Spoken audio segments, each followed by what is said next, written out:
This is Lisa and Lauren, and we're so excited today. We are going to have a chat with Esther Maloney, and she's from Canada, and we just really want to know who you are, or tell the world who you are, what's your passion, and then we'll lead into an amazing conversation. Yeah, absolutely. It's such a pleasure to be on with you both. So, yeah, my name's Esther. I live in Toronto, Canada, and I was born and raised in Montreal. And I've been telling stories my whole life. I think when I was like 10 or 11, I asked my parents for a typewriter. This is like in the 80s. And I was like, I want to sit and like type my stories. And so I studied theater. I am an actor. I'm trained professionally as an actor. And then I worked for about a decade in Toronto doing plays and doing voiceover work and film work. And then I started turning my attention to community engaged work, and really working alongside groups of like Tamil seniors, young people, and thinking about what it looked like to tell stories at the grassroots and alongside community. And I have to say that kind of like reinvigorated my whole creative practice. Hmm. And I started questioning ideas around like elitism and spaces where people are kind of allowed to create, who is seen as a sort of a true creator, what that really entails, and then who is kind of left out of a lot of conversations and what that looks like. Um, and so over the last 10, 15 years, I started working on a project called Illumin.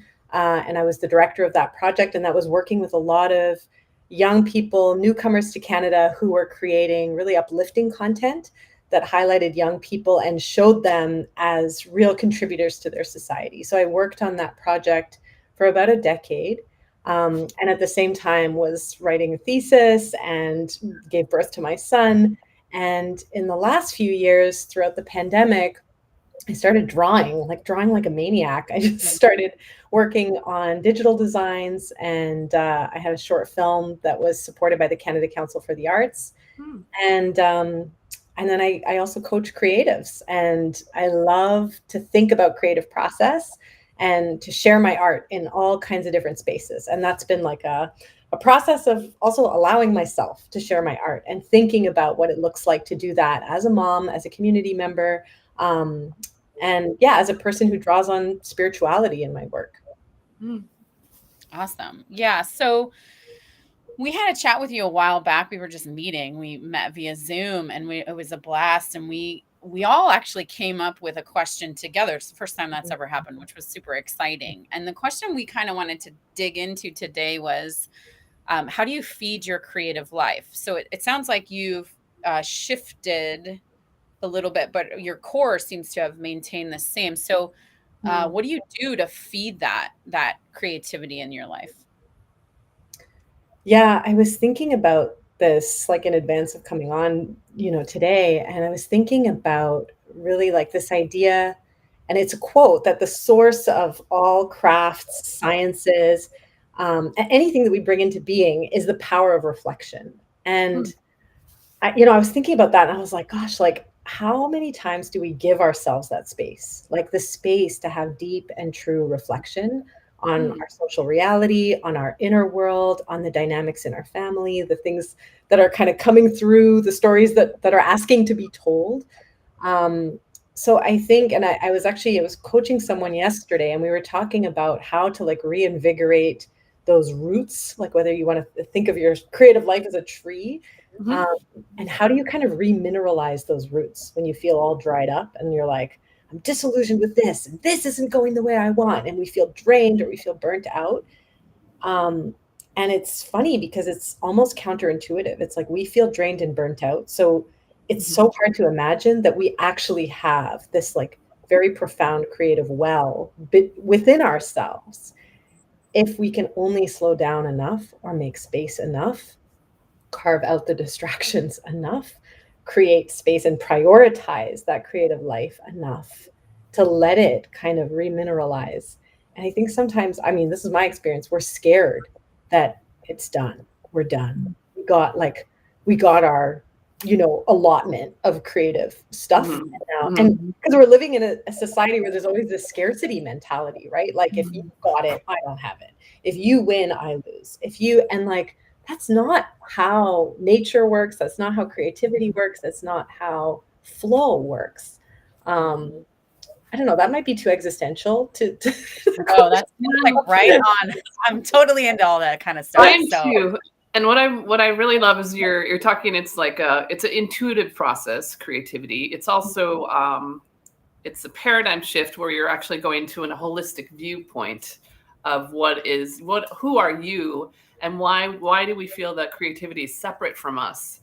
It's almost like when you describe we have this scarcity mode where we're going dry. It's almost like we're aging. Do you know what I mean? It's like, when you get to a certain age, you're like, oh, I'll never, you know what I mean? How we like are so captured by youth, and it's once it's drying out, and it's almost like creativity is kind of like that. It's like it's this fleeting moment. What you're saying, it's actually a deep holistic well that's really at our roots. And if you could kind of talk more about that, I think it's really fascinating. And like that there will be fallow periods. Like I'm actually just looking at your logo, right? And I feel like your logo actually captures this, that creativity it's like anything in nature, it's cyclical. And there are times when like we check in and the body or the mind or the heart are just like, I'm tapped out. I don't have anything at the moment. But trusting that it's like we can stay still long enough for some new little shoot to come out of the ground. And like, I think here in Toronto, we have 4 seasons and we have a real winter, and to feel that like blanket of snow and the quiet and the stillness, and to be like, this also happens in life. And spring, it comes every year. It's shocking. It's like every year there's new little green leaves on those trees. There's buds. There's like this abundant floral explosion, and we're the same. And we get so scared in winter because also we're in this capitalist paradigm where it's like we're supposed to be in perpetual spring and summer, making, generating, seeding new projects. Like I'm on the go. But like sometimes we got to be still. I think that honestly, some of the most important work for artists is that I wouldn't even call it downtime, but for my personal experience, most of my work is done inside my head. A lot of the time for very long periods of time. And it's a constant planning and moving things around and shifting ideas and developing ideas, and it's all mental. I don't even sketch it. I don't write it down. It's all in my head. And I think, and it's really difficult to feel like an artist when you don't have an object to show people. But frankly, most of my art is not even focused on the object. And so I've had to kind of go through the steps of almost having that self-confidence that I'm an experience-based artist, and I'm all about interaction. The art for me is not the thing that people are making. It's the connection they're making while they're making the art. And so, and honestly, strangely enough, that takes a lot of planning and it takes a lot of finesse to get even 2 people together that would normally not even want to engage with one another to sit down and make art. That takes a lot of energy, and it almost, it's like I have to mentally psych myself up, and that is done during the quiet periods where I am, quote unquote, making anything. And I think that it's like you kind of get uncomfortable because there's this idea of what it means to be an artist, and that it means that you have to be producing something. And, Lisa and I definitely have more of a, like, everything you do is art idea. And so if everybody would just kind of reflect on that and live like that, we imagine a world, what that might look like, So, yeah, I don't know. What do you do, Lisa, when you feel like you're not where you want to be creatively? Or does that ever happen to you? Oh yeah.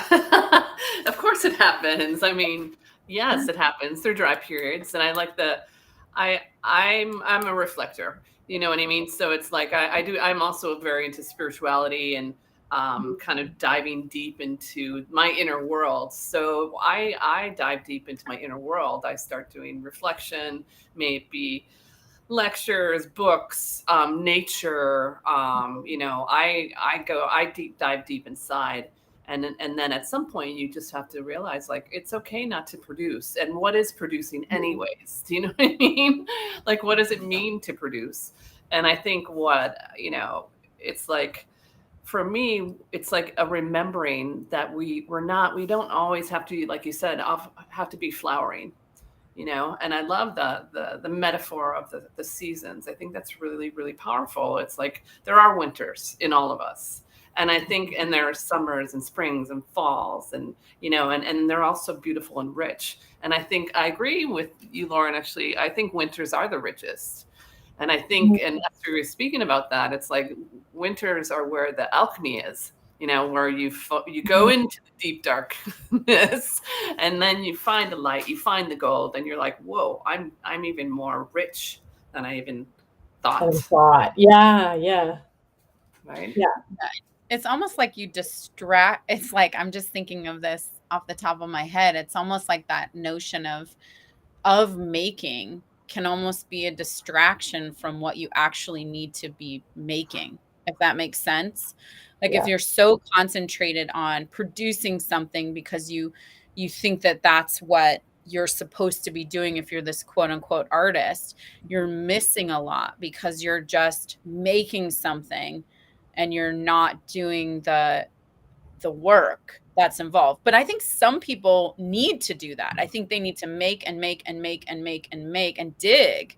That's how they dig, and then they get to that one that is like, oh, wow, that's what I needed to get to. It just took these 5 sketchbooks to get there, and that's what it is. I think about, in terms of like feeding your own creativity, it really is. It always comes back to what Lisa and I are always talking about, which is self-awareness. You need to get to know yourself and to figure out what works for you, because what works for me is going to be different than what works for you, Esther, than what works for you, Lisa. It's like, you can try on a bunch of hats and and then, like, maybe a hat worked one time and it's just not going to work the next time, right? So you got to have a lot of tools in your toolbox.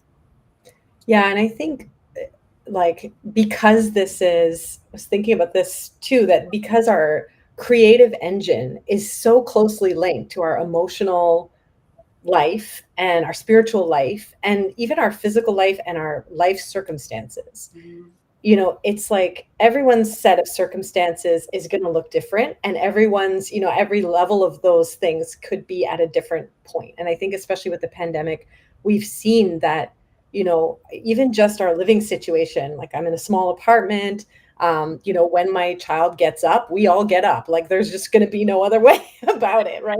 So how to craft some kind of space, even if it's just for, 10 minutes a day or whatever that looks like. But actually dissolving this binary of, like, when I'm working, and when I'm, with my kid, I'm with my kid. And it's not, I'm not talking about multitasking, but I think I'm building off what you were describing, Lauren, of, like, often we're doing something in life, we're with our child, and suddenly, 3 ideas that we had been, like, working on really seriously go boom in that moment. And you're like, wow, I was just, like, flying a kite with my kid.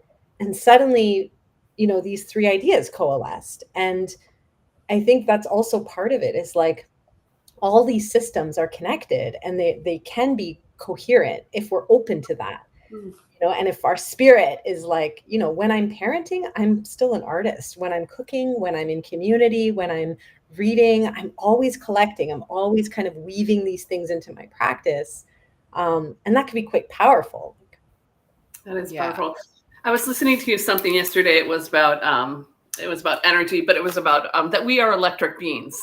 So it's like, we always forget that our heart is electric, you know what I mean? Our brains are electric, our cells are electric. And it's like, we have this language that we say that, oh, we're burnt out. That means we have no charge left in us.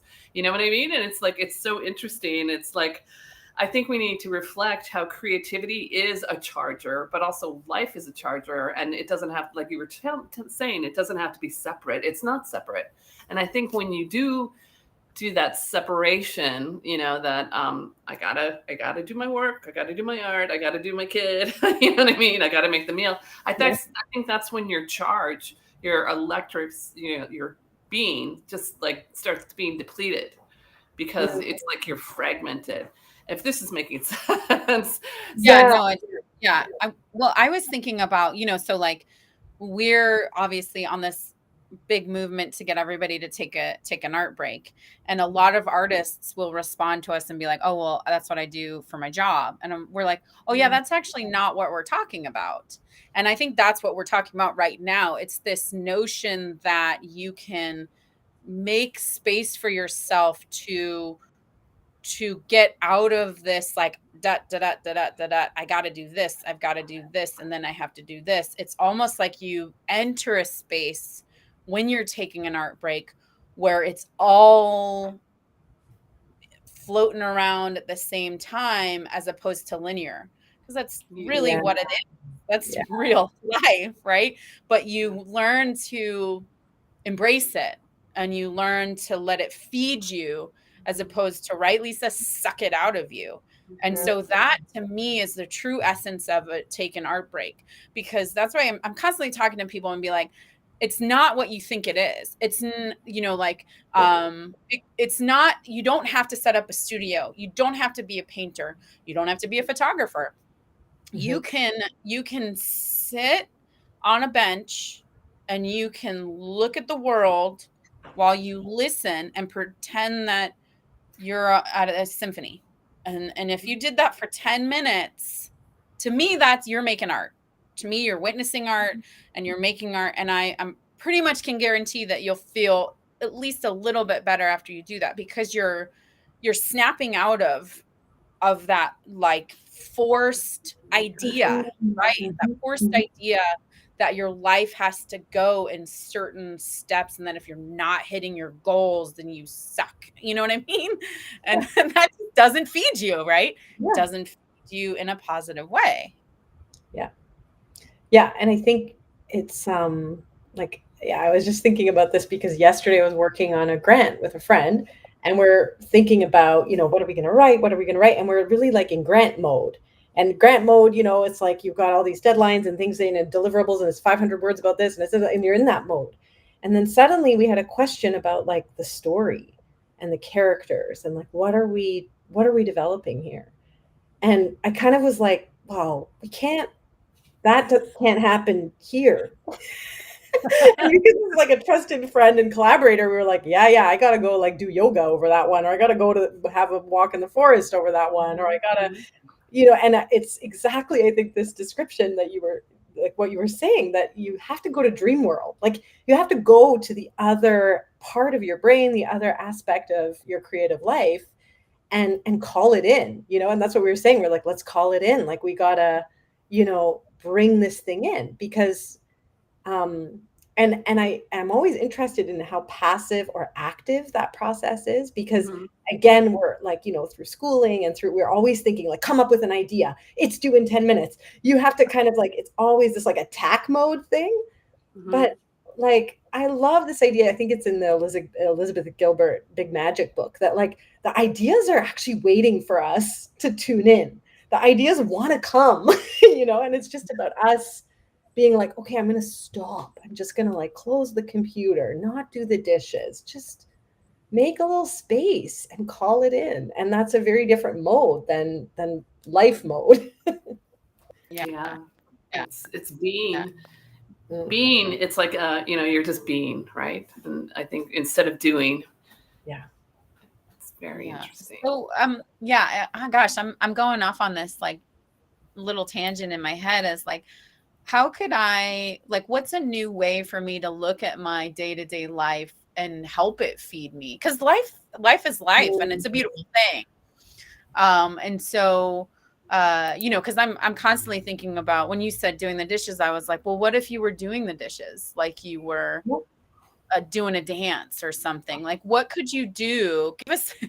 just off the Yeah. top of your head, what do you think you could do in your day to day? Because that's going to happen no matter what. And Yeah. it's such a great thing. How do you let those things you kind of have to do become those things that feed you? Is that possible?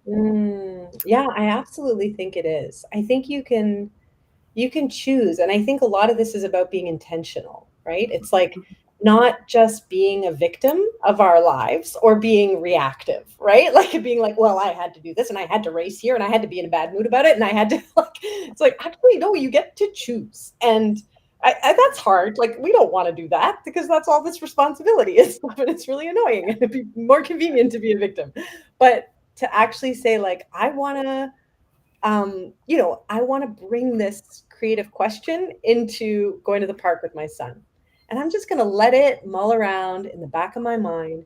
And suddenly he's like playing with a squirrel, or he's like throwing things down a chute and watching them go down. And I'm thinking about like that movement. And then, and then a neighbor comes up and has a conversation with me. And then I'm thinking about the things that they're saying. And then all that's kind of rattling around. And then you walk by like a sign or something in the city, and then that's in there too. And I think, like, when I think about my film, it's called Another World. And that film was really a poem that I wrote my son at bedtime when I used to have to sit in his room till like 9:30 p.m. And I was like, I'll never be out of this room. Like, and that poem just came through, and it was such a gift, but it came because I was kind of open, and it was after the murder of George Floyd. And I was just thinking about so many things.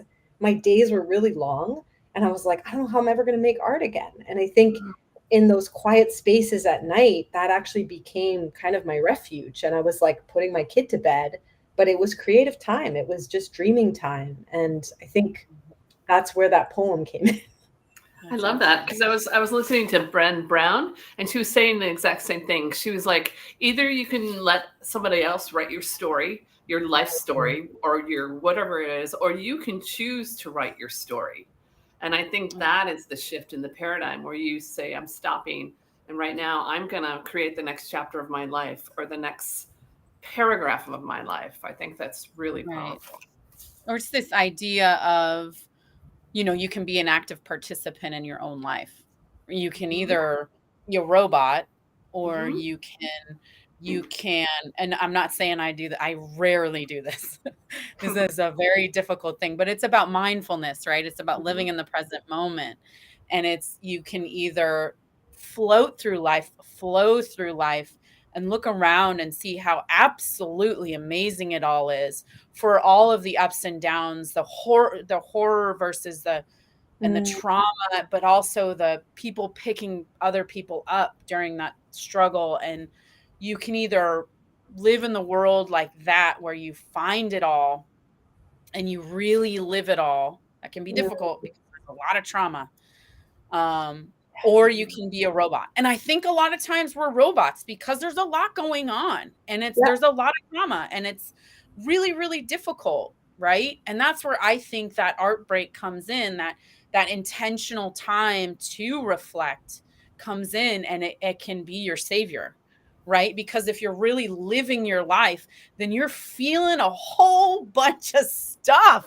And if you're really open, like you were saying, then everything's coming in, and you're not able to filter out, and you're not able to be like, nope, I only want to look at summer. I only want to look at spring. You're looking at all of it, and you're looking at it all at the same time. Right. And so you have to have that space where you can, right? Lisa always talks about going to the shadow, where you open yourself up to the shadow, and you get comfortable with talking to your shadow, and the shadow of the entire world, the shadow of our history, the like terrible fear of the future that keeps getting like pounded on us, right? Because we're such a fear-mongering culture. How do you deal with that? Because I would encourage everyone to live openly, because that's the only way to live your real life. You have to feel those. You have to know it's all happening. You have to acknowledge it, but it's not easy. It's really difficult. I think this is why asking someone to take an art break is a very profound invitation. Like, it sounds like, well, just sit down and grab some markers. But like, I think inherently we know probably from being children that there is that opening. And then I think to your other point, like, we have survival mechanisms of shutting down and being robots for a very good reason, because we needed those coping strategies, and sometimes we do need those coping strategies, and there are days where you're like, it's full on autopilot till 9 p.m., like it's going to be autopilot. But to mark that and be like, okay, noted, maybe tomorrow I can make the morning not be autopilot, or and even the morning afternoons, like I was talking to someone the other day, they said, I don't get my creative work done because in the morning I get up and it's like, I just start with my emails and I start with, and I said, no, like try to, that's my practice, is the morning is special. The morning is my sparkly brain, right? But trust that there's always the afternoon. There's like plenty of things that you're going to have to do. But I find as soon as I get into that mode, it's really hard to go back to the sparkly brain. It's often impossible. So I think it's asking ourselves those things, like, when do I have that sparkly brain, and how do I put lots of like protection around it so that I can preserve it and honor it and trust that like the life stuff's going to get done. There's like a full 24 hours in the day, and it's the intention setting again. It's like, I can give myself an hour. I can give myself half an hour. Yeah. I really appreciate it. I think this is like a really like a real conversation. Do you know what I mean?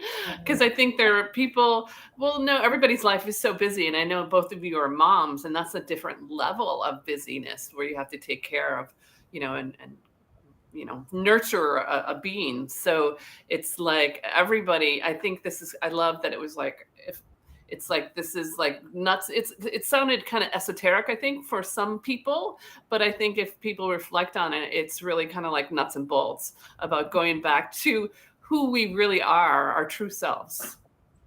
Yeah. I think it's also the like, it feels this whole conversation feels cyclical, because I want to bring it back to that point. Like, I feel like we were talking about winter, and then you were talking about sometimes you need to be an autopilot. I remember the advice I got when I was about to have my firstborn from one of my best friends from college. She said the first 4 months are survival mode, and do not judge yourself, because you will feel like a robot, and you will be a robot, and it's biological, and it's okay. And it's like, that's what I want to say, is like, it's okay. If you feel like you're in winter right now and it's summer outside, it's okay.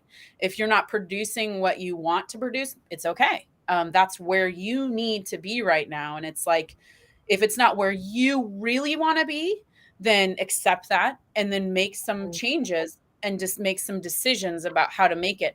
But is it really where you don't want to be, or is it where you think you're not supposed to be, right? It's those self conversations that you need to have with yourself, right?